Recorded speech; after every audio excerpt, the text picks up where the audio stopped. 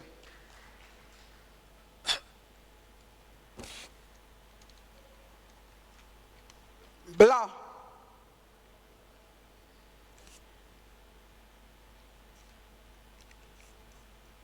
Harry Durimel.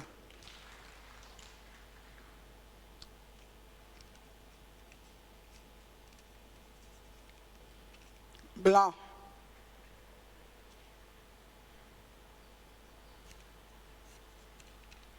Blanc.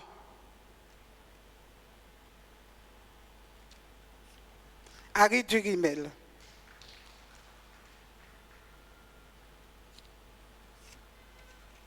Blanc.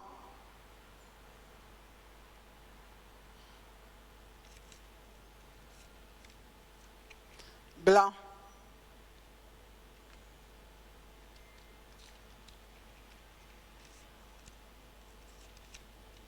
Blanc. C'est bon.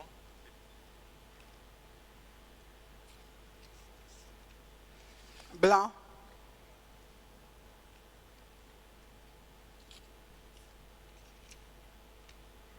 Durimel, Harry Durimel.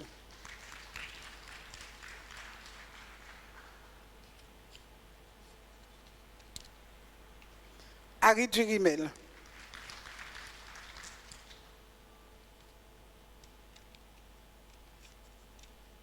Harry Durimel.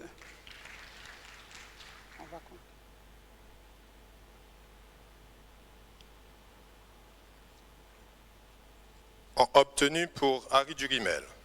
1, 2, 3, 4, 5, 6, 7, 8, 9, 10, 11, 12, 13, 14, 15, 16, 17, 18, 19, 20, 21, 22, 23, 24, 25, 26 voix.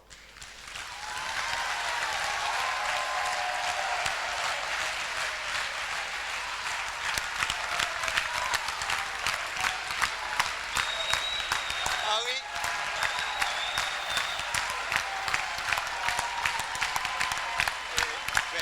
7 blancs.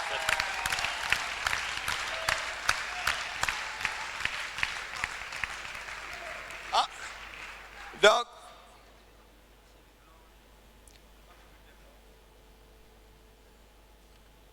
Bulletin blanc. 1, 2, 3, 4, 5, 6, 7. donc, je reprends la main. Au terme de ce vote, M. Harry Durimel, seul candidat, a obtenu 26 voix, ce qui représente une majorité absolue. Et il y a eu 7 blancs. M. Durimel est donc déclaré élu maire de Pointe-à-Pitre.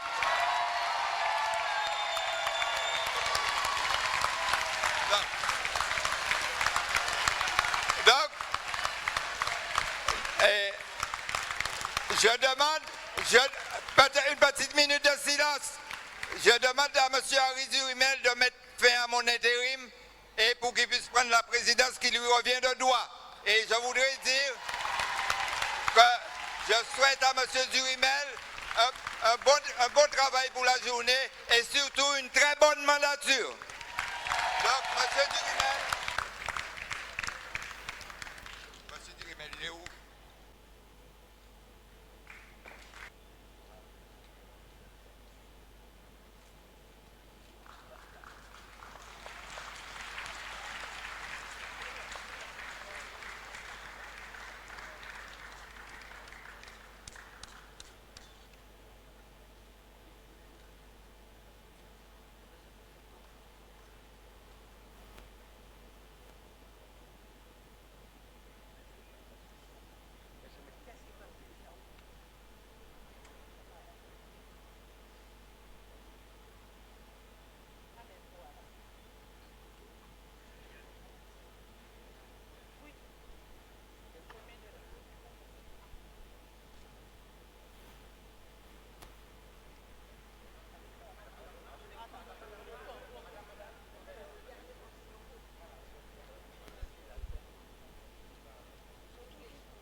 évident.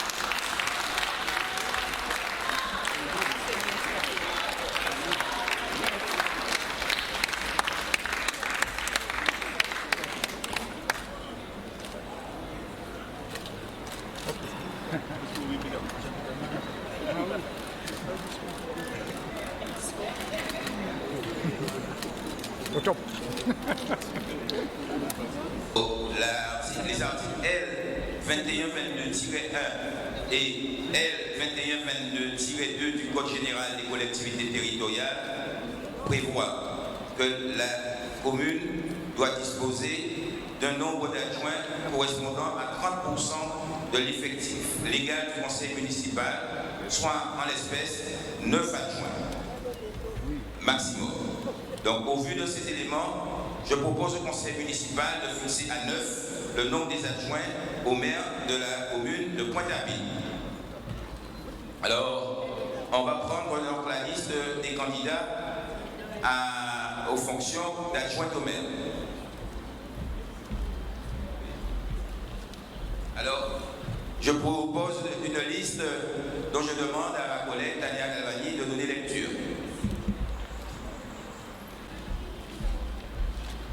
Merci, Monsieur le maire. Alors, c'est la liste des adjoints présentée donc par l'unité pour le changement. Voilà. Avant, il faut qu'on délibère sur le nombre. J'ai proposé 9. On va procéder par la main levée. Qui c'est qui est contre le nombre de 9 adjoints qui représentent le maximum possible? Qui est-ce qui est contre? Qui est-ce qui s'abstient? Donc le nombre d'adjoints 9 est adopté à l'unanimité. Merci. Et maintenant, on va procéder à cette élection. Alors, y a-t-il des listes de candidats, puisque nous présentons une liste dont ma collègue Tania Galvani va donner lecture? Merci, Monsieur le maire. Alors, premier adjoint, Tania Galvani. Deuxième adjoint, François Pellecuyer.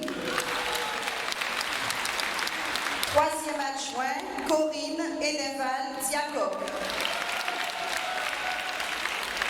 Quatrième adjoint, Henri Angélique. Cinquième adjoint, Cécile Boucaud. Sixième adjoint, Philippe Ribert. Septième adjoint, Marie-Hélène Salomon. Huitième adjoint, Jimmy Louis. Et neuvième adjoint, Rosette Bonetto.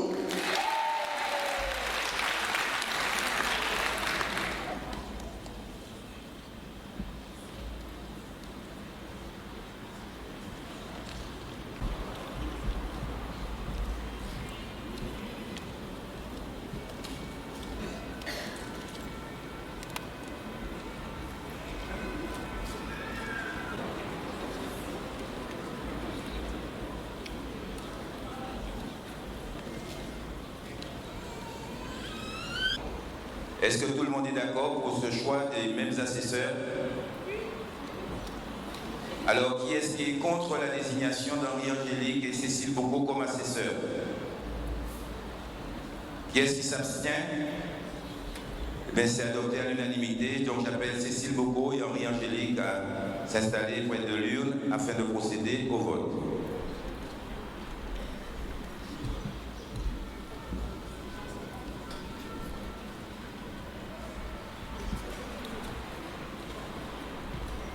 Donc on va procéder à l'élection des adjoints. J'appelle Galvani Tania.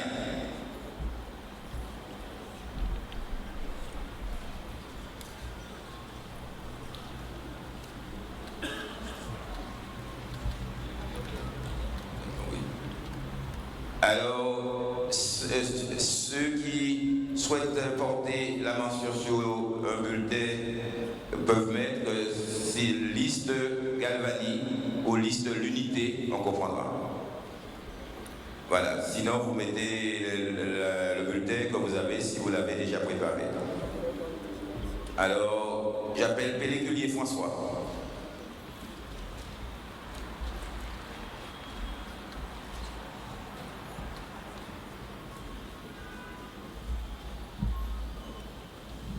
Beaucoup Cécile.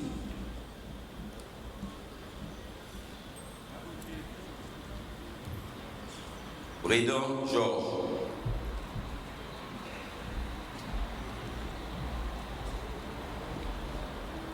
À voter. Diaco Kedeval Corinne.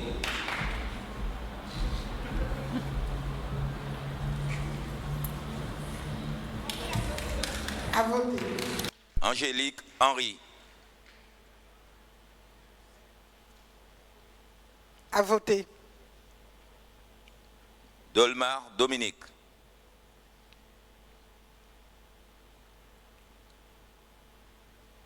À voter. Nanette Yann.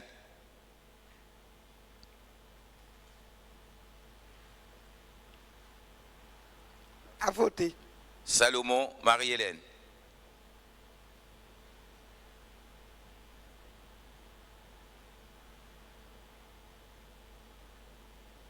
À voter. Fadoul Badi.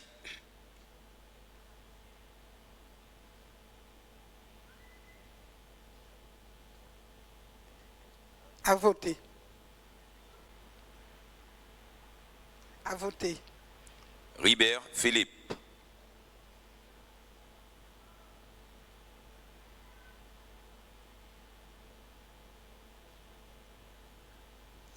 À voter. Lebrère Danita.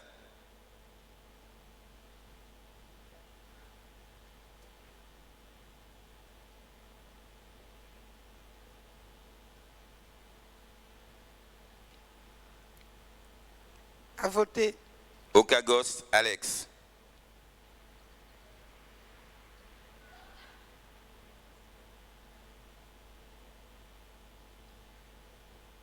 À voter. Louis-Alphonse Marie-Odile.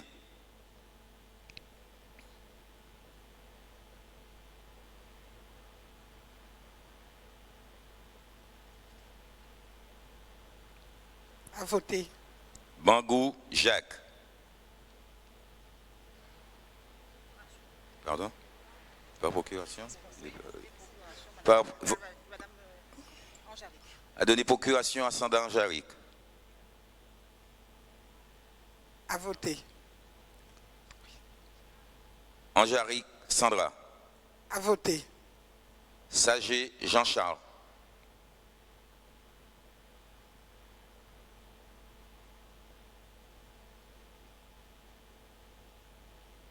À voter. Démocrite Evelyne.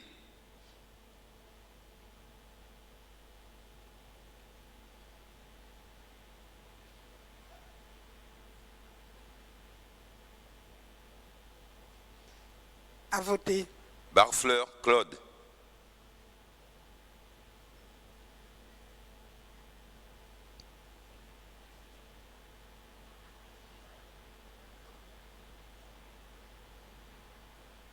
À voter. De Castel Monique.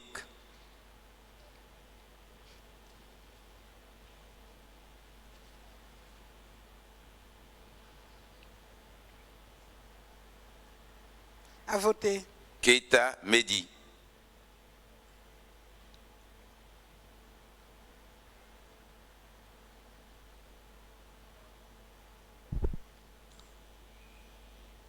À voter.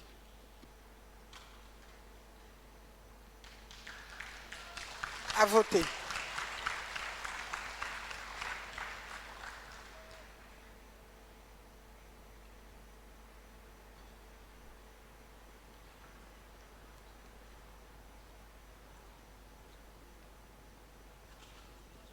On va procéder aux opérations de dépouillement.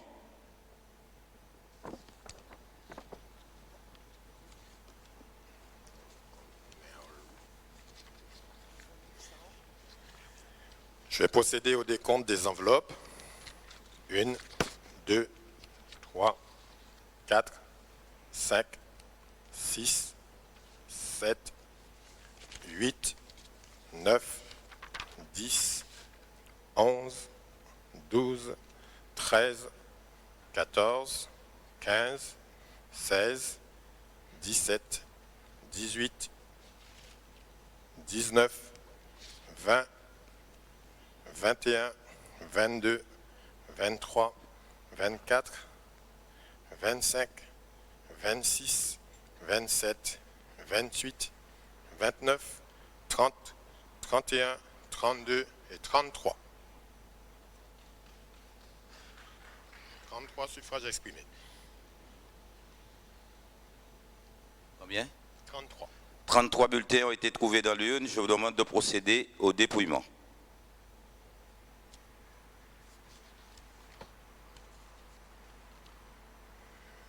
La liste, l'unité pour le changement.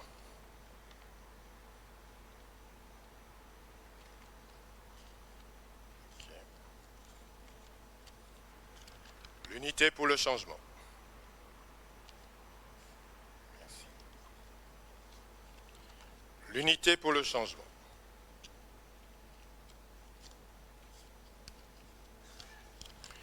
L'unité pour le changement.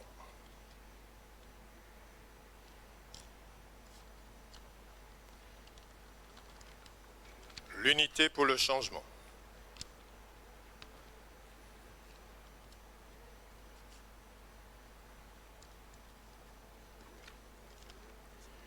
L'unité pour le changement.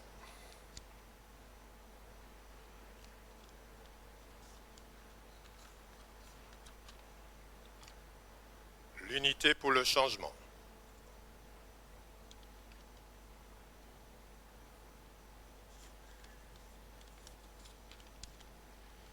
L'unité pour le changement.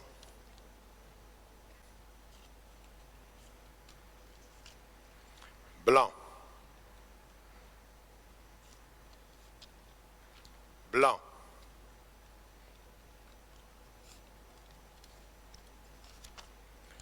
L'unité pour le changement.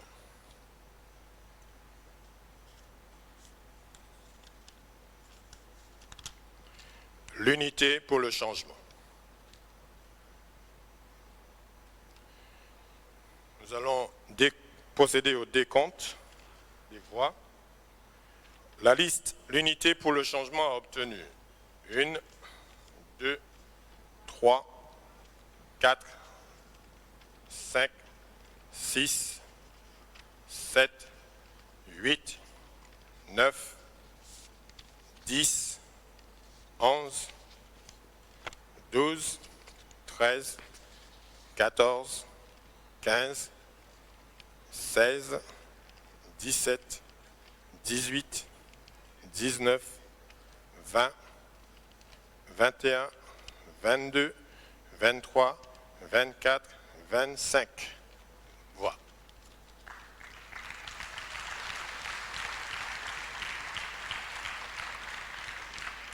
Nombre de bulletins blancs. 1, 2, 3, 4, 5, 6, 7, 8.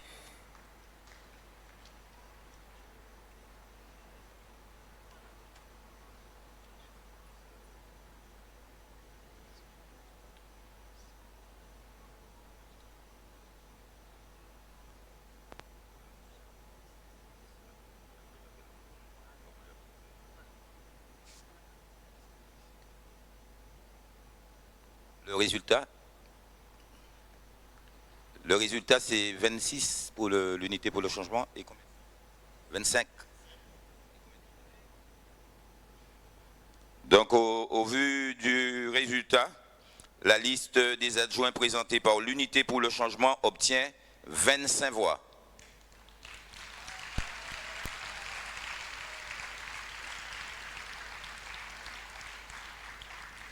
Donc, sont proclamés élus. Premier adjoint, Tania Galvani.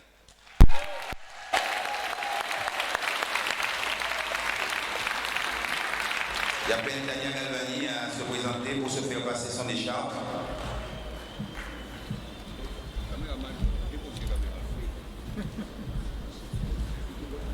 J'appelle M. Tarius Royer qui doit passer l'écharpe à Tania Galvani, à Christian Galvani.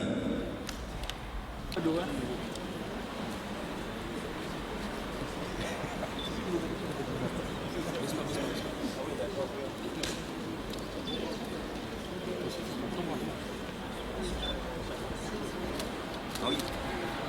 Oui.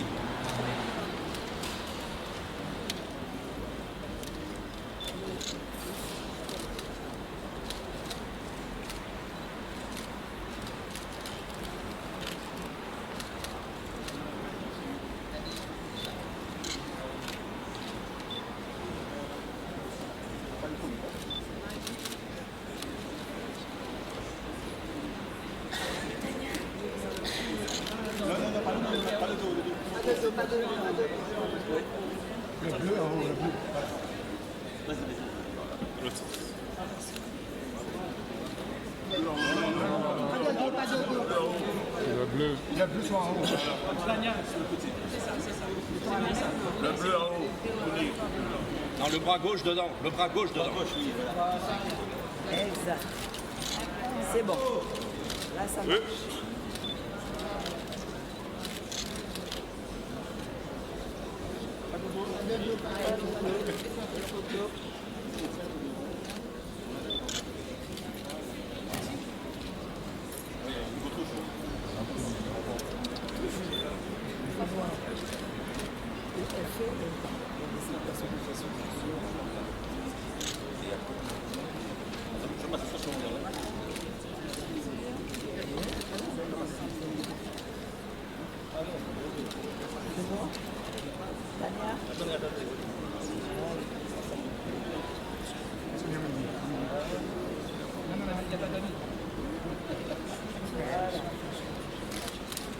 Tu caches ta maman.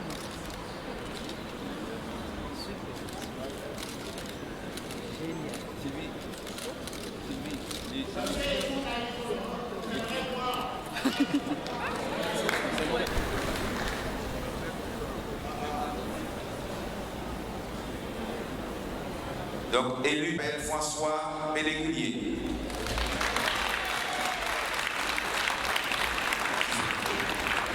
Son écharpe sera passée par Élodie Virassa.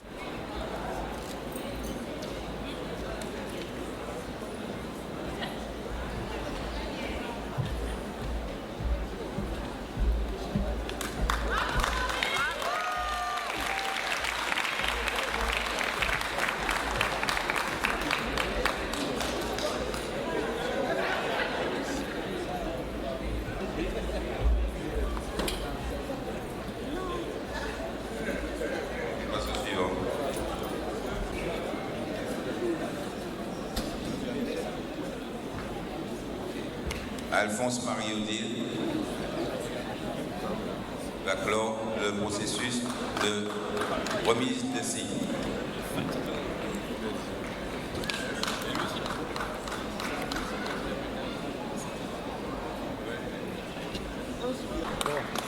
Alors, il est temps maintenant de procéder à la lecture de la charte de l'élu pour que chacun prenne conscience de la tâche, de la mission, du mandat que lui donne le peuple. Conseils élus au suffrage universel pour administrer librement les collectivités territoriales dans les conditions prévues par la loi. Ils exercent leur mandat dans le respect des principes déontologiques consacrés par la présente charte de l'élu local. Charte de l'élu local. L'élu local exerce ses fonctions avec impartialité, diligence, dignité, probité et intégrité.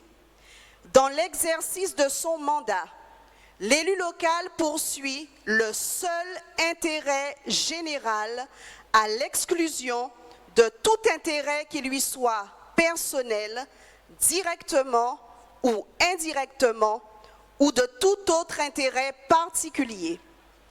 L'élu local veille à prévenir ou à faire cesser immédiatement tout conflit d'intérêts.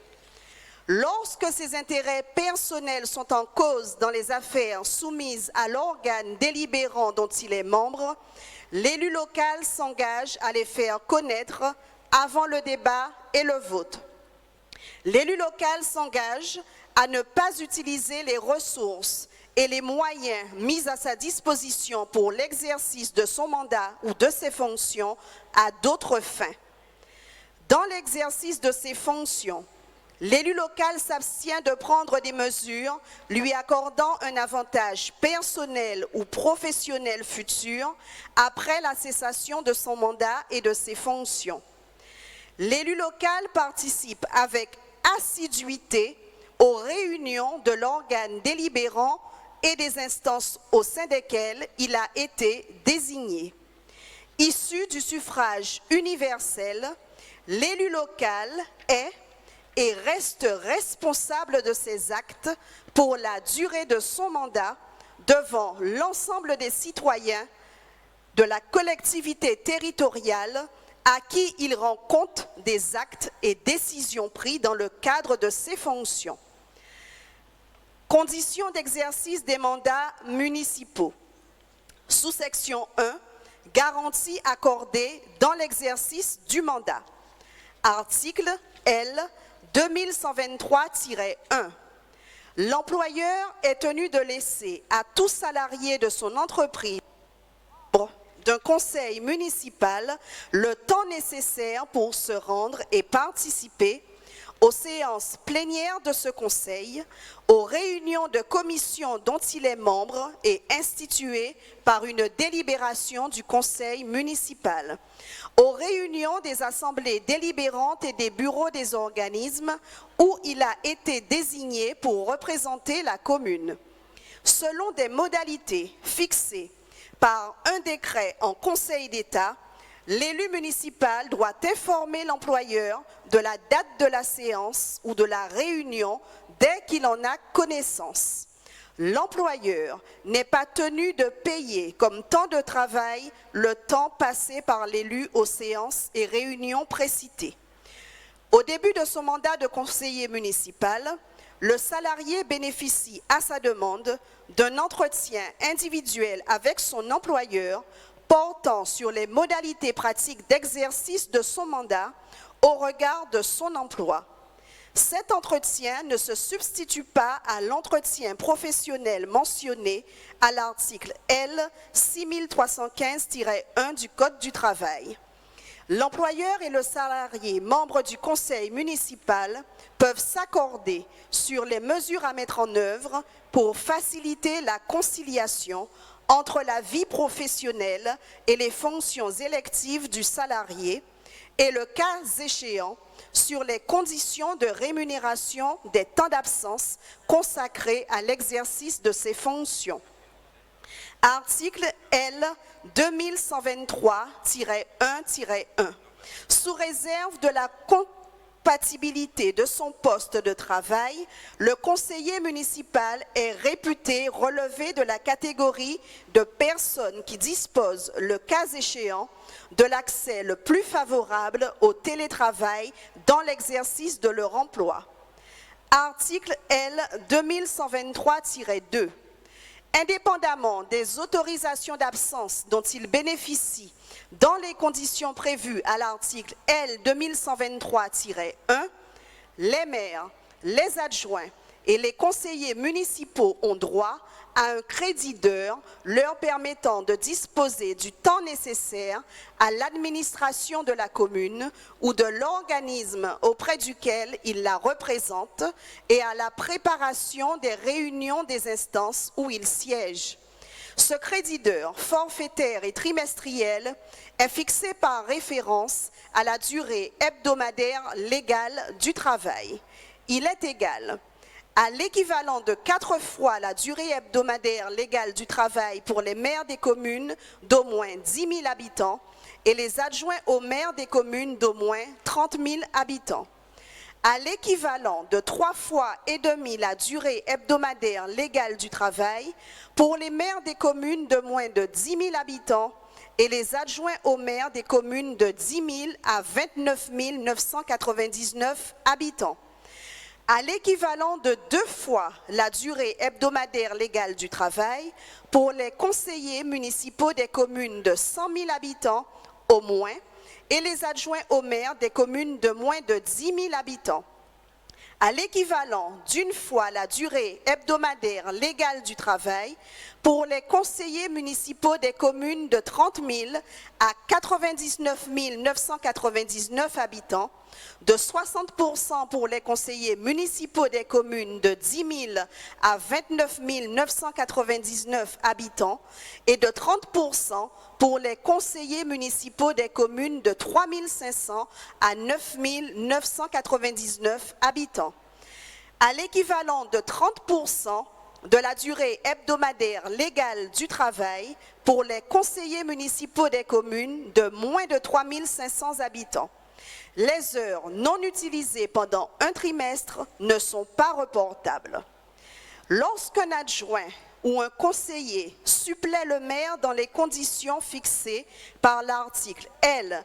2122-17, il bénéficie pendant la durée de la suppléance du crédit d'heure fixé au premièrement ou au deuxièmement du présent article. Les conseillers municipaux qui bénéficient d'une délégation de fonction du maire ont droit au crédit d'heure prévu pour les adjoints au premier, au deuxième ou au troisièmement du présent article. En cas de travail à temps partiel, ce crédit d'heure est réduit proportionnellement à la réduction du temps de travail prévu pour l'emploi considéré. L'employeur est tenu d'accorder aux élus concernés, sur demande de ceux-ci, l'autorisation d'utiliser le crédit d'heure prévu au présent article. Ce temps d'absence n'est pas payé par l'employeur. Article L. 2123-3. Les pertes de revenus subies par les conseillers municipaux qui exercent une activité professionnelle salariée ou non salariée et qui ne bénéficient pas d'indemnité de fonction peuvent être compensées par la commune ou par l'organisme auprès duquel ils la représentent lorsque celle-ci résulte de leur participation aux séances et réunions mentionnées à l'article L. 2123-1, de l'exercice de leur droit à un crédit d'heure lorsqu'ils ont la qualité de salariés ou lorsqu'ils exercent une activité professionnelle non salariée, du temps qu'ils consacrent à l'administration de cette commune ou de cet organisme et à la préparation des réunions des instances où ils siègent, dans la limite du crédit d'heure prévu pour les conseillers de la commune. Cette compensation est limitée à 72 heures par élu et par an. Chaque heure ne peut être rémunérée à un montant supérieur à 1,5 fois la valeur horaire du salaire minimum de croissance. Article L. 2123-4. Les conseils municipaux visés à l'article L. 2123-22 peuvent voter une majoration de la durée des crédits d'heure prévue à l'article L. 2123-2. Article L. 2123-5. Le temps d'absence utilisé en application des articles L. 2123-1, L. 2123-2 et L. 2123-4 ne peut dépasser la moitié de la durée légale du travail pour une année civile. Article L. 2123-6. Des décrets en Conseil d'État fixent, en tant que de besoin, les modalités d'application des dispositions des articles L. 2123-2 à L. 2123-5. Il précise notamment les limites dans lesquelles les conseils municipaux peuvent voter les majorations prévues à l'article L. 2123-4, ainsi que les conditions dans lesquelles ces articles s'appliquent aux membres des assemblées délibérantes et aux présidents des établissements publics de coopération intercommunale lorsqu'ils n'exercent pas de mandat municipal. Sous-section 2. Garantie accordée dans l'exercice d'une activité professionnelle. Article L 2123-7. Le temps d'absence prévu aux articles L 2123-1, L 2123-2 et L 2123-4 est assimilé à une durée de travail effective pour la détermination de la durée des congés payés ainsi qu'au regard de tous les droits découlant de l'ancienneté.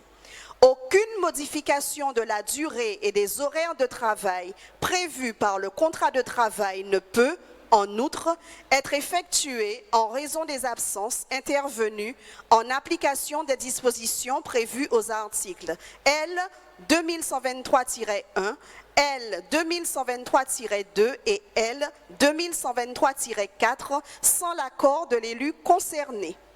Article L 2123-8. Aucun licenciement ni déclassement professionnel, aucune sanction disciplinaire ne peuvent être prononcés en raison des absences résultant de l'application des dispositions des articles L 2123-1, L 2123-2 et L 2123-4 sous peine de nullité et de dommages et intérêts au profit de l'élu. La réintégration ou le reclassement dans l'emploi est de droit. Il est interdit à tout employeur de prendre en considération les absences visées à l'alinéa précédent pour arrêter ses décisions en ce qui concerne l'embauche, la formation professionnelle, l'avancement, la rémunération et l'octroi d'avantages sociaux. Article L 2123-9.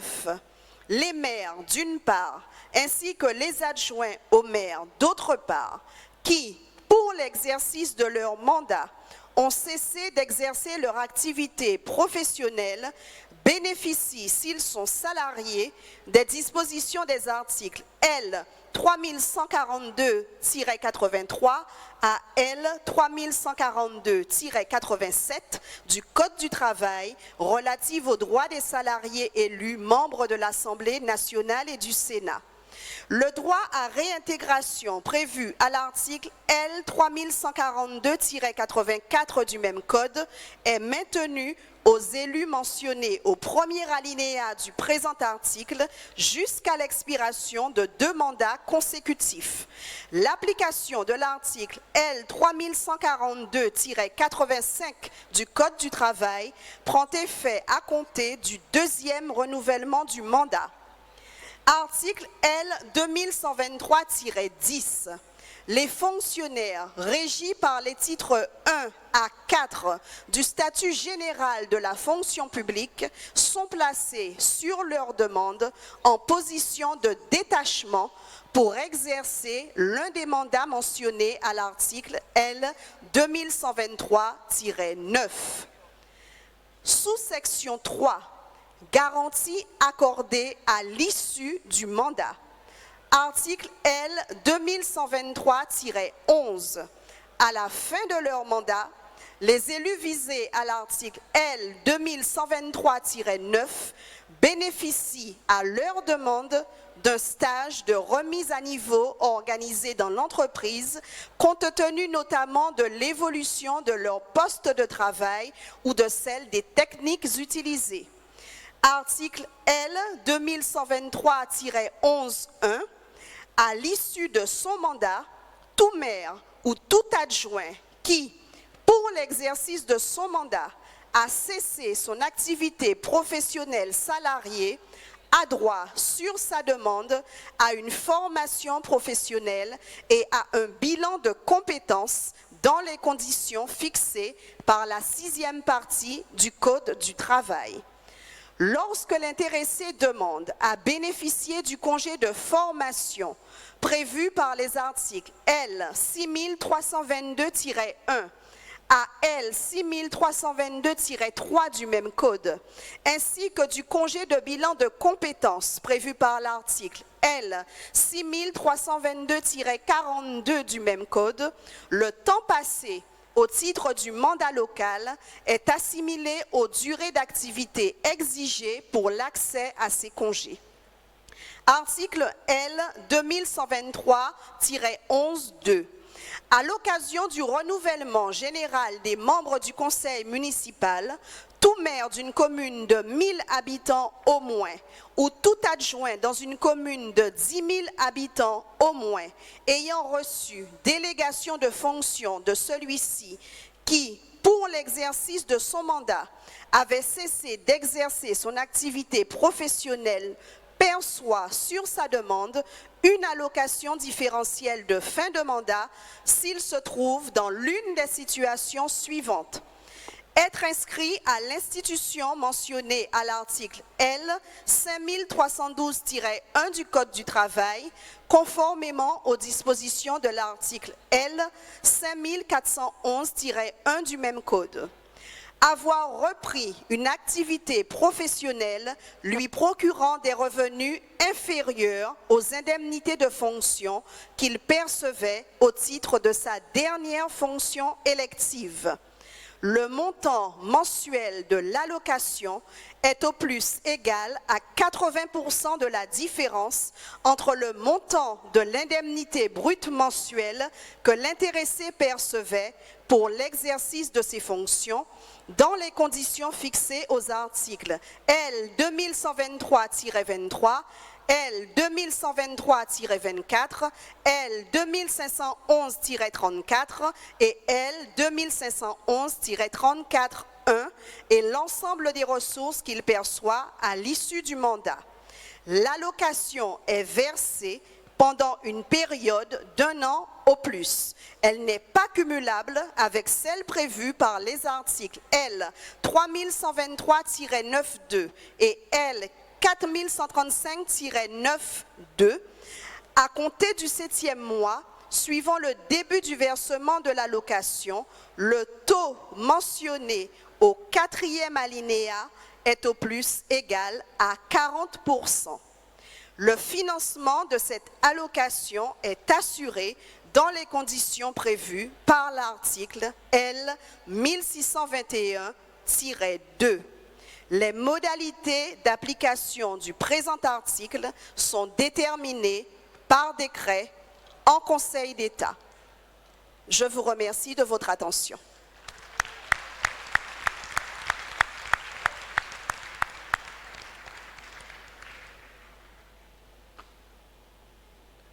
Merci à Madame la première adjointe au maire.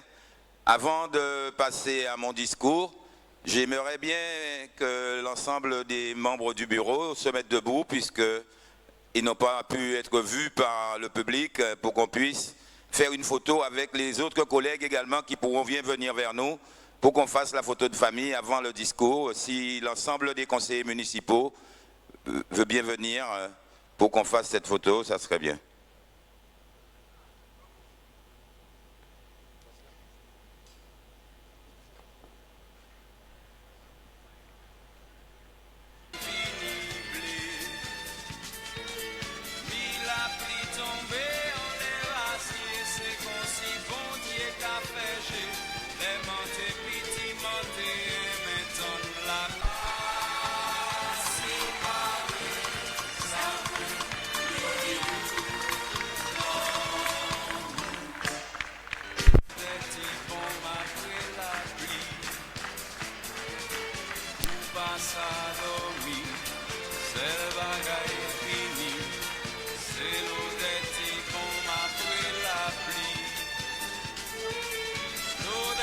Mesdames et messieurs, je souhaite présenter mes salutations aux personnalités officielles qui nous font l'honneur d'être présents. Présente Monsieur le Président du Conseil régional, représenté par Madame Magui Cellini, conseiller régional. Monsieur le sénateur Dominique Théophile, sénateur présent en personne. Monsieur le député Olivier Servat, député de la première circonscription présent en personne. Monsieur Claude Arnel, vice-président du Conseil économique et social et culturel de Saint-Martin. Madame Jabès Muriel, représentant le maire de la ville de Bémao. Madame Corinne Petro, ma collègue du Conseil régional et conseillère municipale de Bémao. Monsieur Bruno Pierrepont, directeur général de Cap Excellence, et à tous les employés de la ville de Pointe-à-Pitre qui assurent le bon déroulement de cette cérémonie, j'adresse mes salutations. Mesdames et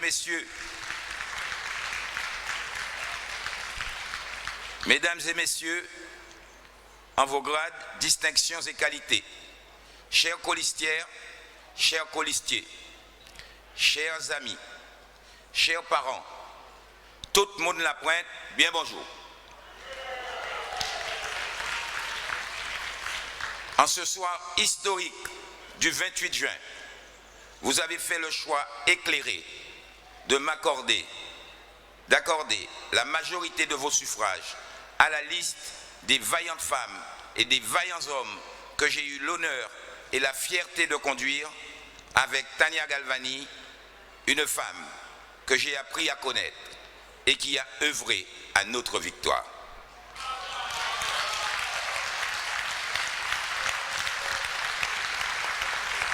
Du plus profond de mon cœur, je vous dis merci. Je tiens à adresser un hommage au maire sortant, Madame Josiane Gatti-Belza, et à son prédécesseur, Jacques Bangou, qui nous ont précédés dans la fonction. Je tiens aussi à saluer nos adversaires d'hier pour qui la porte reste ouverte s'ils souhaitent porter leur contribution à la grande ambition que nous avons pour cette ville.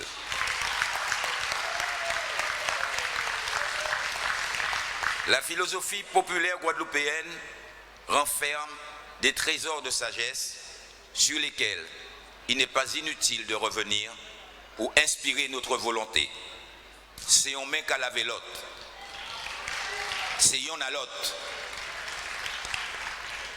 Notre démarche politique, plantée dans notre identité guadeloupéenne, consiste à soutenir inlassablement que chacun est porteur d'un talent qu'il peut mettre volontiers au service du plus grand nombre et du bien commun. Pour reprendre un air bien connu de Teddy Pellissier, pas ni pon moun qui plie moun qui en d'autres moun, tout moun c'est moun.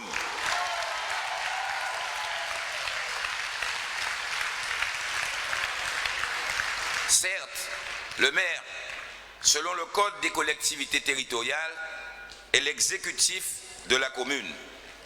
À ce titre, il dispose du pouvoir de police, il est le chef hiérarchique de l'administration communale et il doit assumer les fonctions que lui confère la loi directement et par délégation.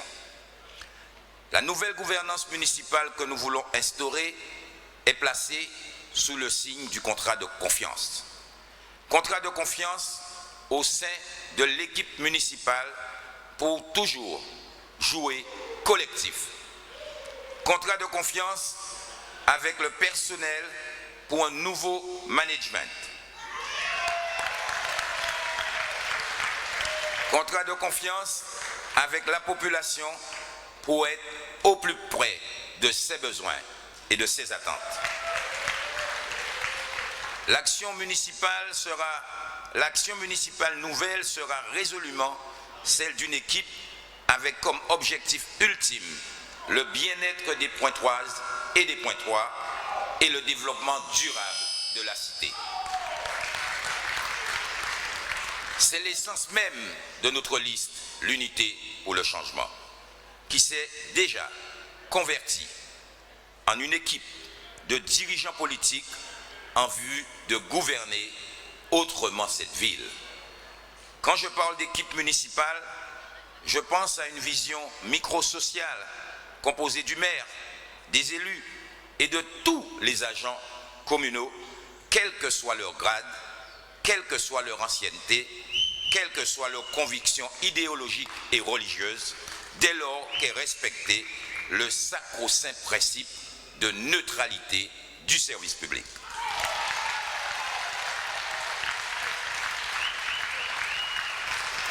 Le maire, les élus, les agents municipaux sont autant de vertèbres qui forment la colonne vertébrale de l'administration locale de la ville de Pointe-à-Pitre. Je tiens tout particulièrement à cette image parce que lorsque vous observez la nature, chaque être de cette nature joue un rôle singulier et fondamental pour garantir l'équilibre de l'univers tout entier.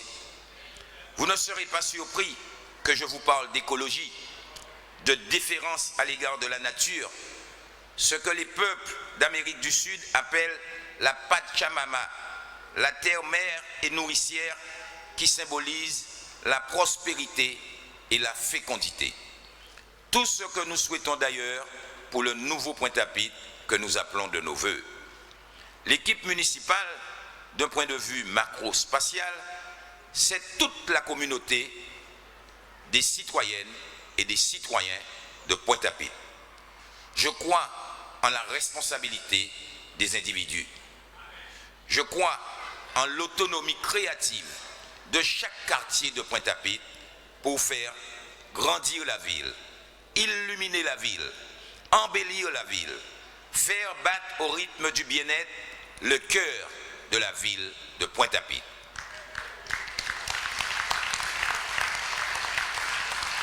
La majorité voulue par la population qui est désormais installée aux commandes de la ville de Pointe-à-Pitre prendra toutes ses responsabilités pour que l'ordre public soit respecté.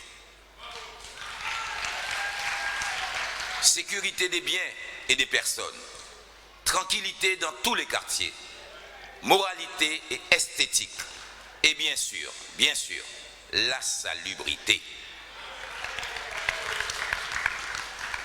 Bien entendu, si la majorité veut s'associer dans un esprit collaboratif et constructif, c'est avec enthousiasme que nous accueillerons les propositions et entendrons les critiques. J'en appelle à la vigilance constante de chacun des membres de la majorité, car la garantie du succès ne repose que sur un seul paradigme: le travail, toujours le travail, encore le travail. C'est pour nous travail pour le peuple là qu'il y a élu nous. Alors, au travail, mes chers collègues. Il n'existe pas de rente de situation. Nous avons pris l'engagement auprès des Pointoises et des Pointois de lutter contre le déclin financier pour alléger le fardeau fiscal, de lutter contre l'insalubrité et l'insécurité qui sévissent à Pointe-à-Pitre pour rendre la ville attractive, notamment pour tous ceux qui aiment cette ville et qui, par dépit, l'ont quittée. De proposer un modèle de gouvernance de la ville qui allie écologie et prospérité économique. Nous avons là la chance historique de créer un nouveau modèle municipal en améliorant toujours plus le cadre de vie des habitants de cette ville que nous chérissons tant. Je ne vais pas me livrer à un panégyrique des atouts que possède Pointe-à-Pitre et qui ont été tellement oubliés. Nous avons largement diffusé notre programme, notre projet, notre vision, qui ont emporté la conviction de la majorité des Pointoises et des Pointois qui ont voté. Nous mettrons en valeur tous les atouts de Pointe-à-Pitre, avec la contribution de chacun d'entre vous et de tous les Guadeloupéens qui le veulent bien, parce que Pointe-à-Pitre et Basse-Terre ont cette caractéristique commune de faire converger dans leurs artères, pour une raison ou pour une autre, l'ensemble des Guadeloupéens. Toute la Guadeloupe aime Pointe-à-Pitre. La Pointe-à-Pitre, c'est la ville des Guadeloupéens.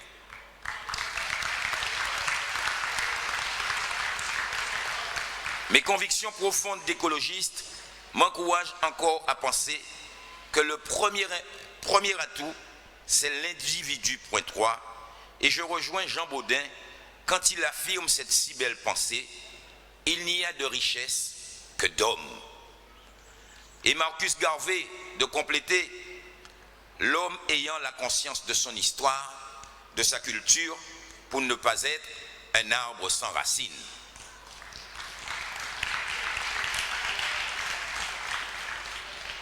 En évoquant l'histoire, j'ai une pensée émue, mais aussi et surtout roborative pour mon grand-père, Amédée Fangarol.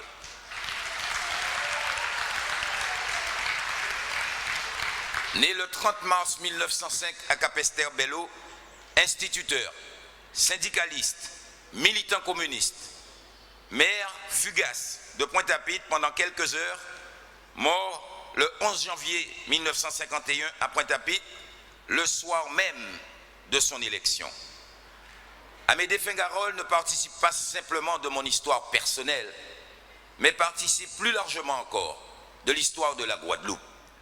Fondateur du Parti communiste guadeloupéen en 1944, avec Rosan Girard, Raphaël Félix Henry et Égésip Ibéné, les convictions d'Amédée Fangarol constituent encore un vibrant hommage au monde d'aujourd'hui, parce que, respectueux de la valeur de chacun, il a combattu le régime de Vichy, représenté en Guadeloupe par le gouverneur Constant Saurin.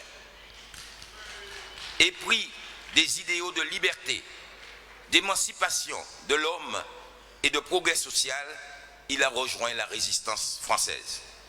Nous devons vivre avec notre temps et toutes les incertitudes qui pèsent sur celui-ci, à l'instar de la crise sanitaire que nous vivons encore et au réchauffement climatique qui est en cours. Cependant, il est des valeurs qui sont inaltérables, inamovibles, indémodables, indépassables. Les vertus de la tolérance, du respect et de l'égalité entre tous les individus, car chacun est porteur d'un talent qui est le sien. Les vertus du respect de la nature qui fait de l'homme, comme le dit Blaise Pascal et les chamans amérindiens, l'homme est un rien au milieu de tout. La campagne électorale nous a fait toucher du doigt la situation de délabrement de certains quartiers. Nous chercherons par tous les moyens, à réduire au maximum et ensuite éliminer les poches d'insalubrité qui ternissent l'image de cette belle ville.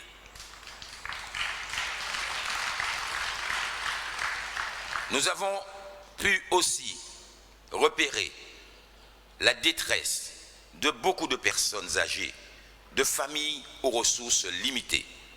Conformément aux objectifs du développement durable, nous devons nous donner les moyens de lutter contre la précarité et la pauvreté. La solidarité sera au cœur de nos préoccupations.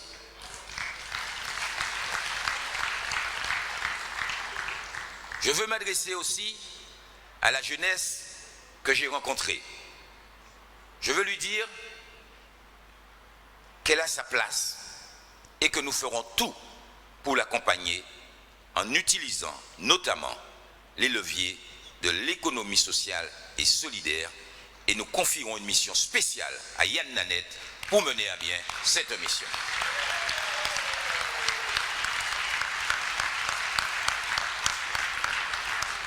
Je ne peux m'empêcher d'évoquer mon ambition de faire de Pointe-à-Pitre une ville durable et connectée. Nous devons travailler à faire émerger des écoquartiers pour obtenir le label d'écocité. Et à ce stade, je voudrais faire ce clin d'œil à mon collègue Loïc Martol, car je sais que le principe de la ville connectée lui est cher et nous l'appelons à porter sa contribution à l'émergence de cette ville connectée.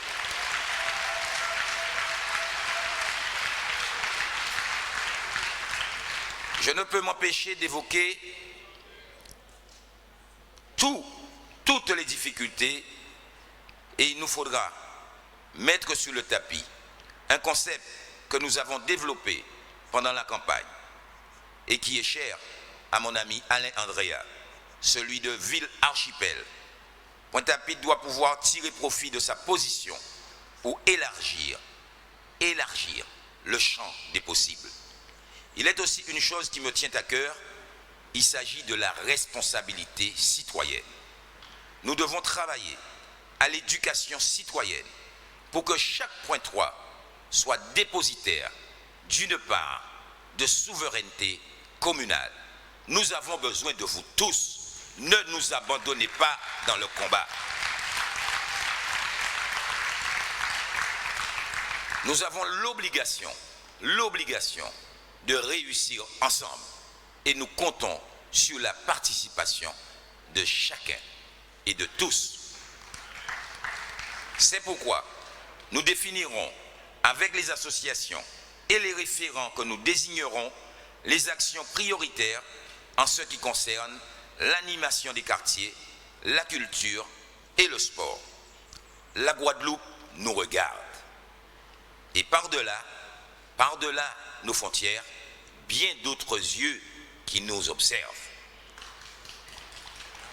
Pointe-à-Pitre ne pourra pas faire l'économie de partenariat. Nous jouerons pleinement notre rôle à Cap Excellence. Nous souhaitons que puisse se développer une cohésion territoriale dynamique. Nous rencontrerons les 2 autres maires de l'agglomération pour nous accorder sur la stratégie communautaire. L'État, la région et le département sont des partenaires avec lesquels nous travaillerons au redressement de notre ville. Je n'entends pas rester insensible aux grandes questions qui concernent notre archipel. La sortie de la crise doit être abordée, la crise sanitaire doit être abordée et nous devons y apporter notre contribution. La sortie de cette crise, que nous espérons proche, pour que nous puissions à nouveau nous étreindre, nous embrasser sans peur. Les questions de l'eau, des pollutions, de la sécurité alimentaire, de la défense des intérêts de notre Guadeloupe seront débattues et partagées avec la population.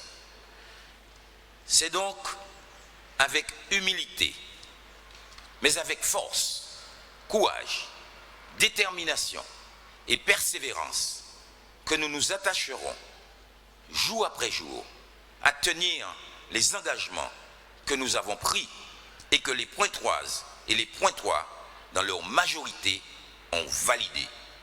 Nous y serons tenus.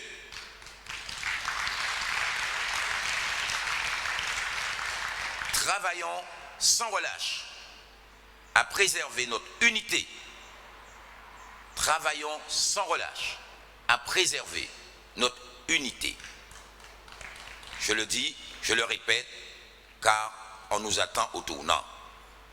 L'unité pour le changement doit demeurer unie, malgré toutes les vagues.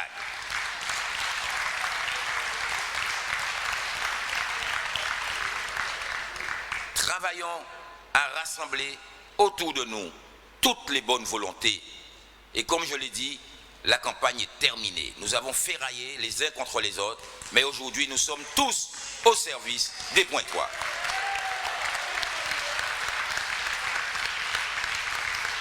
Vive la vaillante population pointoise, vive la solidarité, vive la citoyenneté, vive Pointe-à-Pitre, vive la Pointe.